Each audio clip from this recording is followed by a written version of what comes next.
as we already said, we live now in times where not everything is seen, is welcomed in the internet with a big hooray by everybody, etc. We see, or many of us see, many things a little bit more skeptical. Yesterday night we already had a keynote. I'm talking a little bit about, okay, what would it mean for all of us creating digital services and products, be it from the tech angle or for the design angle or for product owner, product manager angle, whatever. What would it mean if we rethink a little bit more and think a little bit more about people outside, what their needs are, and how can we change things a little bit? Because as we already said yesterday, we all have or can have an impact. Having said that, I'm really happy to announce our next keynote about future ethics. Our keynote speakers is coming from Wales, as I learned. He is a thinker and a writer about tech ethics, and he's originally a designer, but now he's thinking and working about on the impact. What does all the connected digital systems mean to us and mean to our notion of ethics? So I would say, please give a warm welcome to Kenneth Bowles.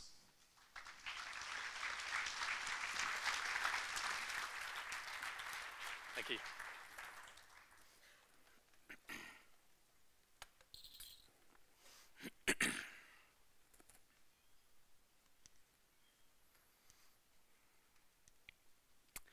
Over the last 12 or 18 months, this industry, which has historically been renowned for its optimism, well, I think there's started to be a creeping recognition that we have taken a wrong turn.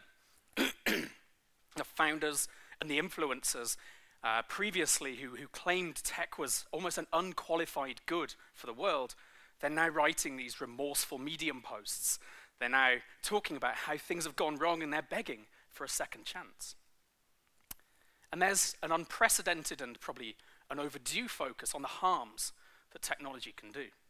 The press is as likely to call technology a danger as it is a savior, because we keep serving up these easy examples. We have Microsoft's Hey, the racist chatbot. We have Facebook's emotional manipulation study on 689,000 users without consent. We have Twitter's ongoing challenges with dealing with abuse on their platform. And of course we have Uber, who have become a whole soap opera of corporate awfulness. And now there's some evidence that this is starting to have an effect on public attitudes. And that's a worrying trend, because over the next 10, 15, 20 years, the tech industry is going to need an enormous amount of trust from its users. We'll ask people to connect more and more of their lives to the products and the services that we build. We'll ask them to trust us with their homes, their vehicles, even their families. The stakes will only get higher. So this has been my focus for the last 2 or 3 years. So in the talk today, I want to highlight some of the ethical challenges in the technologies of today and tomorrow, and also discuss how we as a community can try and react, how we can respond to those challenges. I'll start with data. Something interesting has happened with data. The way we talk about data has changed. Once upon a time, we used to use the language of the library. Data was something that we catalogued, right? We stored it, we referenced it. But now we say that data is the new oil. I think that's quite a revealing metaphor. It's something that we burn for profit. And it's something that's this uncontrollable resource, this liquid that flows past us in rivers, in deluges, in torrents. It's no accident that liquids have a habit of leaking. Just like oil, everyone now wants data. And sure, some people will use it to build profiles so that they can advertise, but also people want data for analytics. They want data to train their artificial intelligence systems. And so we have sensors in our devices and now in our cities, online behavior being tracked. And companies and governments now have these enormous and growing reserves of data on individuals. From an ethical point of view, of course, this can pose some threats to privacy and even to justice. Any imbalance of information is also an imbalance of power. A company can use customer data to improve the service, to innovate, but they can also use it to discriminate and profiteer. A government can use citizen data to plan resources, to anticipate changes in society, but also to track, to silence, and to persecute.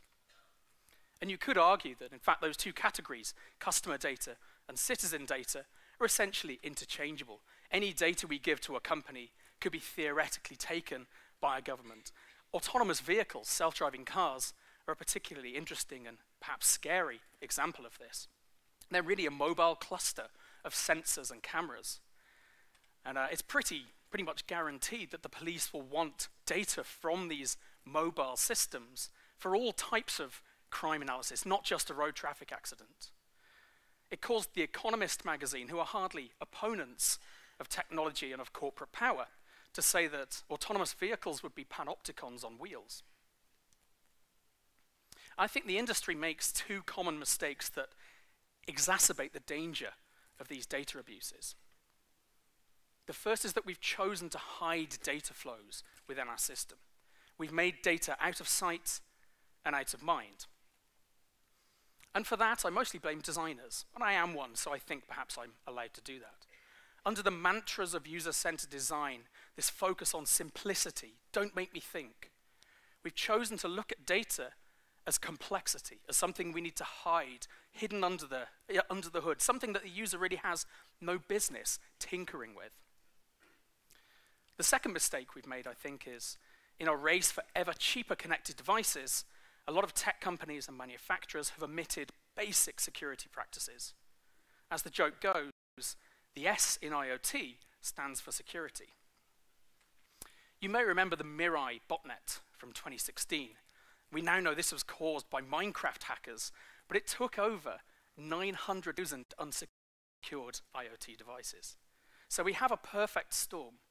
Companies are incentivized to collect data. There are a host of new sensors and tracking technologies in our devices and the world around us. And we have data pouring invisibly between these devices. Of course, that's a breeding ground for unethical behavior. Another ethical challenge is the idea of bias.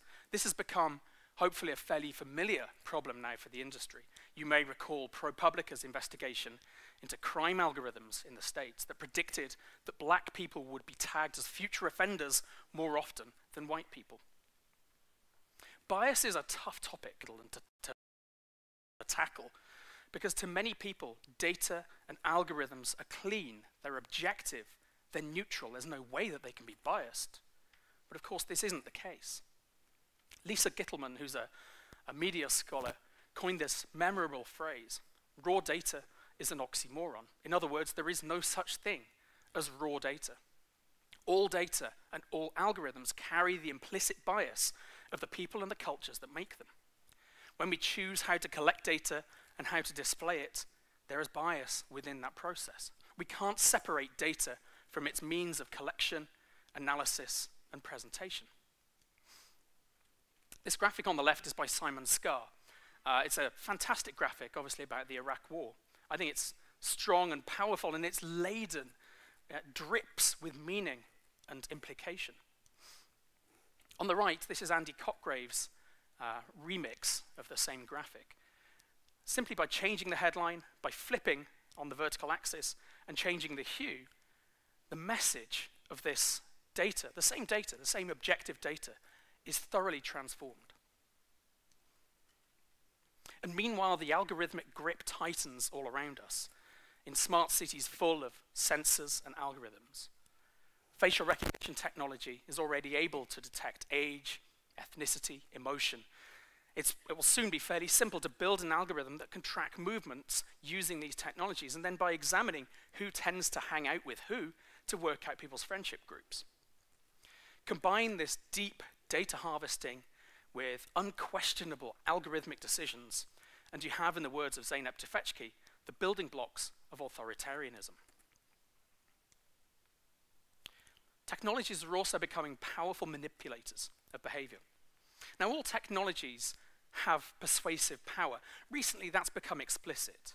So we use the idea of nudge theory, which I'm sure many of you are familiar with, mostly to try and get people to act more healthily, to exercise more, to eat better, and so on.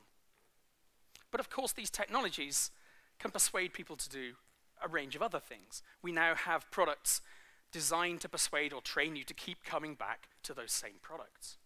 Again, I'd question whether in fact it's designers who have been responsible for this. There's an extraordinarily fine line, I think, between designing for delight and designing for addiction. But perhaps a greater concern is where these technologies go next. The idea of hypernudge is something that was coined by Karen Young. She's another academic in London. For Karen Young, a hypernudge system is a persuasive system, persuasive algorithm that's networked so it can learn from millions of people. It's dynamic so it can change its approaches on demand. It's personalized so it knows your habits. It knows exactly which buttons to push to get you to act in a particular way. A hypernudge system could be an irresistible manipulator of behavior. Researchers have already started to play around with this effect, and they found extraordinary results, to be honest. There's one study in which the researchers scraped Facebook profiles and tried to put people in rough personality categories just by looking at what pages they'd liked.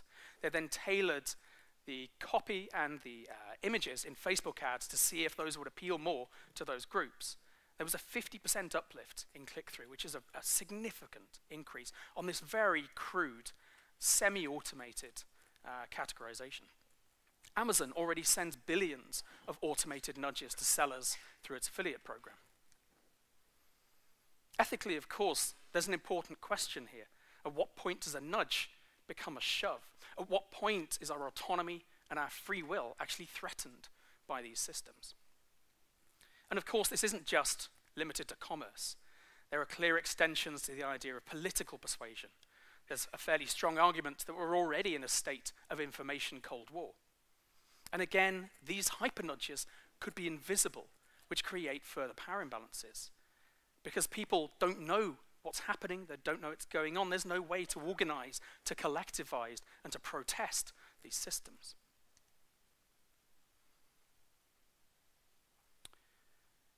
Some of you may have read Victor Papanek, his book Design for the Real World. It opens with a fairly alarming sentence. There are professions more dangerous than industrial design, but only a very few of them. And when I say this to software designers, software engineers, I get some nods, but then people say, well, we're off the hook, right? We're digital. We don't create these atoms. We don't have these supply chains in the landfill that industrial designers do. But I'm not sure that's true. We're increasingly in a world where physical hardware and software are coming together to create these hybrid devices. The Volkswagen emissions scandal was a software cheat. That was a software team that caused those emission tests to be bypassed. Software is heating the world. Cryptocurrency mining is probably the most obvious threat in terms of energy outcomes. And I've been tracking the use of energy in crypto mining for quite a while. And the country of comparison has got larger each time. Every few months we step up. So it used to use the same energy as Paraguay. Then it ended up using as much as Iceland, and now it uses as much as the Republic of Ireland. There's research now suggests that Bitcoin mining alone is going to account for 0.5% of global energy, electricity demand by the end of this year. And one thing that's particularly clear is that technology as a community, we promote some of the shortest upgrade cycles in consumer goods. There's an endless pursuit of the new in our field. And this has consequences. Think of how many handsets, how many tablets, devices have you had even just in the last 10 years. Think of the minerals mined for that. Think of the landfill created. There's a design critic called Helen Walters, and she covered the CES show in 2011, at which 20,000 products were launched to the market. She made the, I think, quite excellent point that that's no longer innovation, that's vandalism. Are designers and technologists comfortable being these agents of obsolescence? And when it comes to things like autonomous machines, the ethical questions get deeper. And I think some of our existing approaches around user-centered thinking really start to founder. They get into some trouble here because it's no longer about use in these situations. Instead, the questions we need to ask ourselves are, how do we coexist with autonomous machines? How do we live alongside them? You may hear people talking about the trolley problem. This is a philosophical thought experiment. You have an unstoppable vehicle and it's got to hit someone. Who do you choose? Is it the elderly person or the two children, or whatever it is? It's a red herring. In AI ethics circles, it's not really taken very seriously. The answer is, pretty obviously, you brake. More interesting is the idea that technologies distribute, they dilute moral responsibility. So if I have a self-driving car that hits a cyclist, then who's to blame? Who's liable? Is it me for not stepping in and taking control? Perhaps it's the cyclist. Or is it the software engineer? How about the regulators? At what point actually do we need to blame the car itself? And then there are tricky questions like, are there any things we shouldn't automate? 2 years ago, the Dallas police bombed a suspect to death. Ironically, using a bomb defusal robot. They put some C4 on it and they drove it over and they blew this guy up. Now, this wasn't an autonomous system. It was still in human control, but clearly these technologies will become more automated, more sophisticated. There are many militaries already interested in lethal autonomous weapon systems. Recently, no doubt you heard that a couple of dozen Google employees resigned over Google using AI for military drone contracts. And that's forced a change in Google's policies. But the lines are particularly blurry. A very large amount of our work, including probably most machine learning and AI technologies, could have military applications, even if the military isn't our client. At what point do we say enough's enough? And of course, there are questions about what this means for society, for capitalism, for employment. Machines are already superhuman at things like chess and lip reading and forging voices. Clearly, other tasks will follow. Now, automation has happened before. Some people say, well, why is this different? I think it's different because we're now talking about cognitive automation. This isn't automation of manual and menial tasks. It has the potential to fragment the entire job market from top to bottom. It might harm workers' rights. It might leave society increasingly precarious. And as I say, that might go for high-end jobs as well as what we sometimes consider low-end jobs. And there is disagreement, of course, about how this plays out. But it could mean the end of jobs. It could mean deepening inequality. This could be a technological change that threatens the very fabric of welfare, of jobs, of capitalism, of society. So it's pretty clear to me that this is a fertile ground for ethical discussion. The question then becomes, how do we try to respond as a community? Well, obviously, first and foremost, I think it's time that we take ethics seriously in our community, to let some new ideas take root in the way that we think. Now, to some people, they look at this and they say, well, ethics is a drag, it's going to slow us down. And it might be, actually. But I quite like the phrasing from Peter Paul Verbeek. He's a philosopher of technology in the Netherlands. And Verbeek says that ethics should accompany technology. They don't necessarily need to oppose it. We need to find a way to bring ethics into our daily work. And perhaps we say that we see them as a constraint on our design process. But I think constraints are actually quite liberating, ironically. Designers love constraints. They understand that constraints can be seeds of innovation. They aren't just always shears. But this requires that we finally accept that technology isn't neutral, and it never was.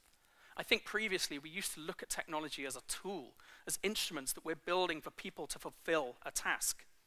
And with that, there sometimes comes a belief that, well, we just make the thing, right? And whether it's used for good or for evil, that's not really our problem. I think that's a common view, and I think it's an increasingly dangerous view. In 1980, there's a philosopher called Landon Winner. He wrote an essay entitled, "Do Artifacts Have Politics?" And his conclusion was, damn right they do. And he gives the example of Robert Moses. Robert Moses was the main city planner of New York in the middle of the last century.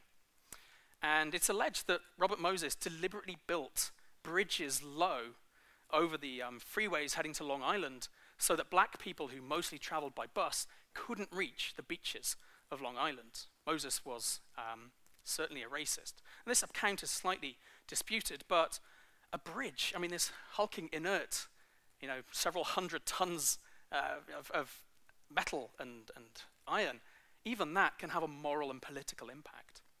So of course, other technologies can as well. So we have to overcome this obstinate belief in neutrality. We have to overcome the idea that we can wash our hands of the social and political and ethical responsibilities in front of us. I'd even go further. You could argue that design is applied ethics. It's morality practiced with the hands. Now, sometimes that's explicit. If you're designing something like razor wire, that's a pretty clear ethical statement and a political statement that we should all have the right to private property, and if someone infringes upon that, they should be injured for doing so. But whatever we make, every act of design is an act of creating a future. We have to choose the future we want, and in doing so, we're discarding thousands of different futures. For me, there's a clear ethical component to that. We're making a case for how we should all live. Now, of course, this is complex work, and I think we need to be skeptical of people who have easy answers to these questions. The industry tends to like simple medication, so sometimes we hear people say, well, just don't work for Uber, just ban ad-funded technology, or my particular favorite, we just need a Hippocratic oath for technology. And I'm particularly critical of that last one. We have dozens already. I don't see why another one will work. However, I do think we need to bring new people into this equation. It's great that people now, the tech giants and so on, are starting to change their minds about these things, starting to realize how we've gone wrong. But maybe the people who got us into this mess are not the people to get us out of it. The tech community won't redeem itself if we just reimpose the same old power structures. I think it's more likely that answers to these tricky ethical questions are going to come from diverse and underheard and new perspectives. And so we need to recognize that we're not the first people to grapple with these issues. There are centuries, millennia of ethical theory before us. And I'm not talking just about the dusty Greeks. I'm talking about modern academia. I'm talking about critical design, philosophy of technology, science and technology studies. There are people already in this field doing fascinating and deep work. But academics aren't really taken seriously in this community. I think as a field we're deeply intelligent and fiercely anti-intellectual. And I think that has to change. We need to learn from these people, from academics, from artists, from thinkers, and then find ways to take their work and to put it in context for us.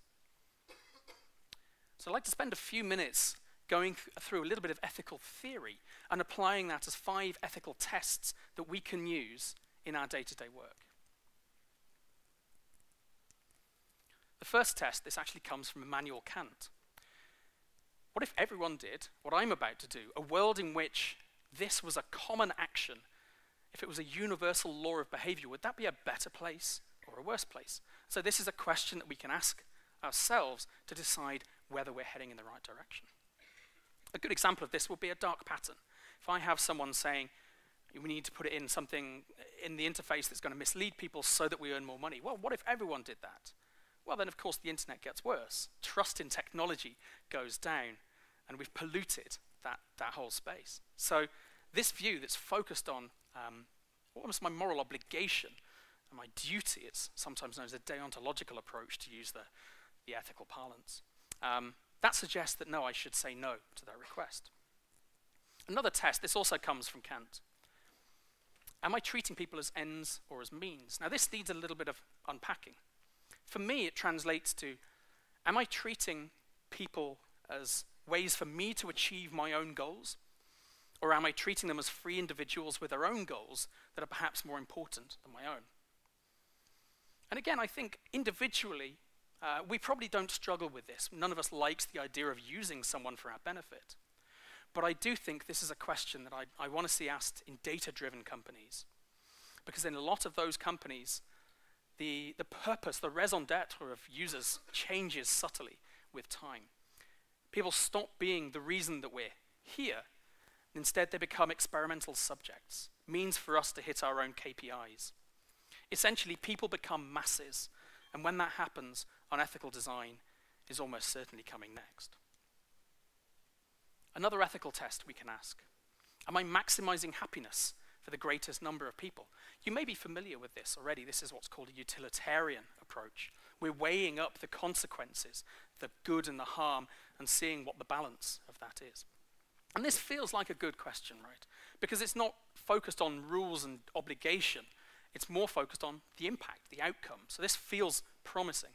I think tech as an industry quite likes this as well because it looks measurable as well. But of course, how do we measure happiness?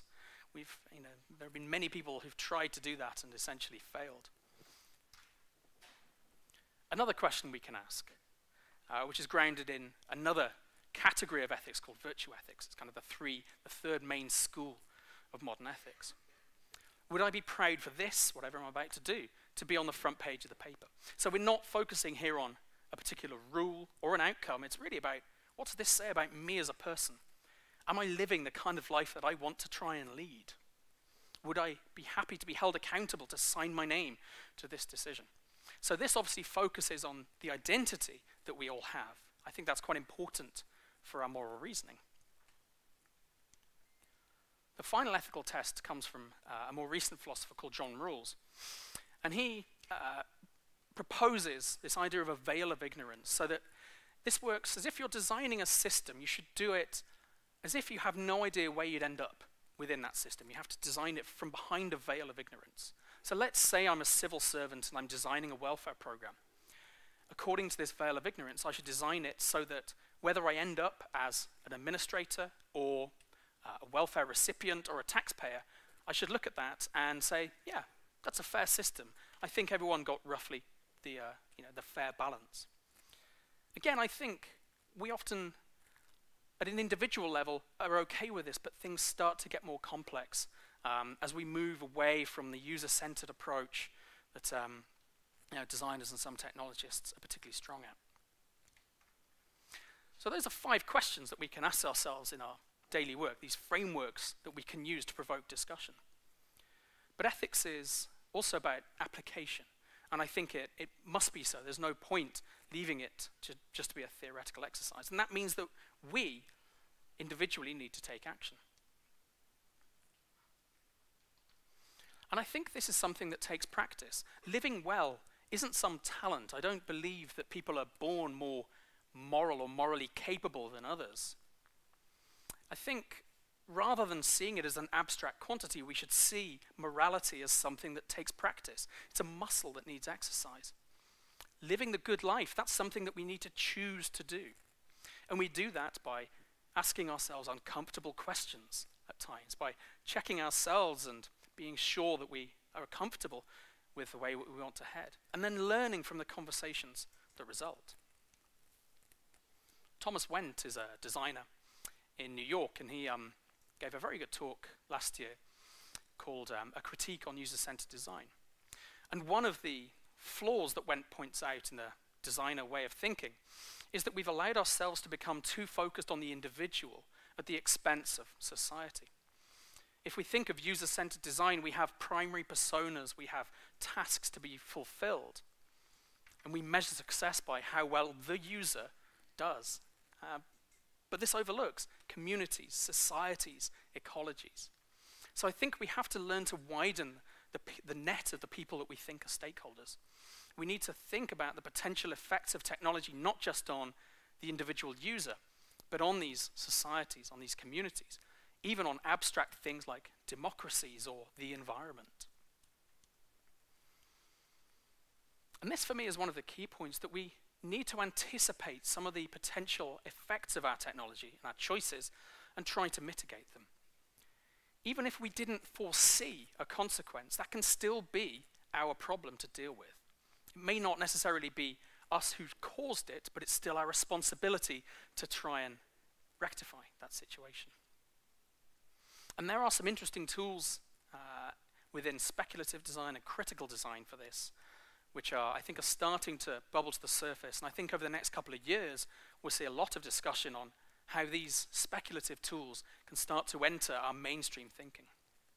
I also think there's a terrifically important angle here, the power of a diverse team. It can act as an early warning system. If you're about to head down the wrong track, a diverse team is going to be more alert to the potential risks, the unintended consequences on people like them, and flag those up early to the team. I think a lot of ethical dangers arise because they're invisible. So we need to try and address that. We need to make the invisible visible, materialize the invisible, so that people can make more informed choices. And I think GDPR is an obvious example of an early step to doing that in the data world. But maybe we need to bring this to artificial intelligence. Perhaps we need to go further and say that there must be an explainable reason why an AI makes a decision for any decision that's ethically important, something that, say, affects freedom, so something around sentencing, for instance, or crime prediction, or employment offers, things like that, welfare, and so on. Some people will absolutely push back on that, I know. But I don't believe it's impossible. I think there is work underway in this field of explainable AI, XAI as it's sometimes called, to try and make sure that explanations are offered to anyone who needs them. And I'm not necessarily talking about huge amounts of extra complexity here. I'm talking about making these decisions, or the basis of them at least, available rather than mandatory. Extra screens or interfaces that people can dive into if they want to know more. I also think we have to start challenging some of the predominant ways of thinking within the tech industry. In particular, I want to challenge the idea of the lean startup. This has become, I think, the dominant way of thinking, the dominant ideology in technology today. And its main hypothesis, its main tenet, I suppose, is that we live in unpredictable times. And so the only way that we can build software or products is iteratively and empirically. We build, measure, learn, and so on. But within that framework, there's no room for ethics. There's no room for ethical consideration. There's no room to consider what the consequences of our technological choices might be, and to try and mitigate those, to try and address those before they happen. And for some things, that's okay. For a trivial product, I don't think it matters. But for more ethically significant and politically significant technologies, I don't think we can beta test with other people's lives. I think we have a duty to challenge and to push back on these cultures and these ideologies. But ultimately, the onus, of course, is on us as individuals. Hannah Arendt talked about the banality of evil, pointing out just how easy it is to sleepwalk into harmful decisions without intending to do so. Edmund Burke has this famous quote, "All that is required for evil to triumph is for good people to do nothing." So I think individually we have to stand up and take more risks if we feel able to do that. Occasionally we need to say, I think this is the line that we shouldn't be crossing. Now I recognize that that's quite a privileged statement. Not everyone will be able to do that. People have different needs, different circumstances, and so on. But I would say this to close. If you feel comfortable and safe and respected in your job and in your industry, you're in the perfect position to use up some of that goodwill to push for the change that we desperately need in our industry.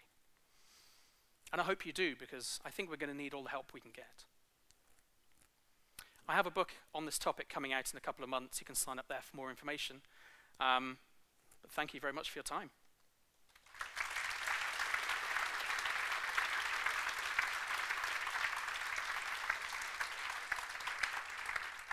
So thank you very much. Yeah, there's a lot of stuff to think about, and maybe you got an opportunity to talk to Kenneth if you like to. We only got 10 minutes until the next sessions are starting, so I wish you a great and pleasant afternoon, and see you later here.